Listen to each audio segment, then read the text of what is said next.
নদিয়া থেকে বোন এসছে, বোনের মুখে শুনে নাও কেনাকাটা করে কেমন লাগলো। তো আমি দাদার ভিডিও ফেসবুক পেজে দেখেছিলাম, তারপর আমি এসছি এসকে জুয়েলার্সে।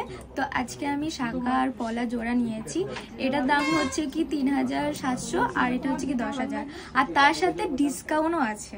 মানে ভাবা যায়, আমি সত্যি এটা বিশ্বাস করিনি, কিন্তু এখানে এসে এটা কিন্তু সত্যি। আচ্ছা, আর বলছি আমাদের এখানে সবসময় যে বলি আমরা মজুরি কম মজুরি কম, কম তো সত্যি মজুরি কম। মানে কি বলবো, আমি তো ভেবেছিলাম হয়তো মিথ্যে, কিন্তু না, আমি এটা এসে আমি বুঝতে পারছি। আর তোমরাও আসো, তাহলেই বুঝতে পারবে আমাদের কালেকশন কেমন। কারণ মানে কি বলবো, না আসলে বুঝতে পারবে না। কাস্টমারদের উদ্দেশ্যে কিছু বলবে? তোমরা আসো, এখানে এসে দাদার সাথে কথা বলো, এগুলো দেখো, তোমাদের এত ভালো লাগবে কি বলবো। আর সত্যি খুব ভালো লাগলো। ঠিক আছে, আবার এসো। হ্যাঁ, থ্যাংক ইউ। একদম। দিদি আপনারা কোথা থেকে এসেছেন? আমরা এসেছি বগুড়া থেকে। আচ্ছা, ঠিক আছে।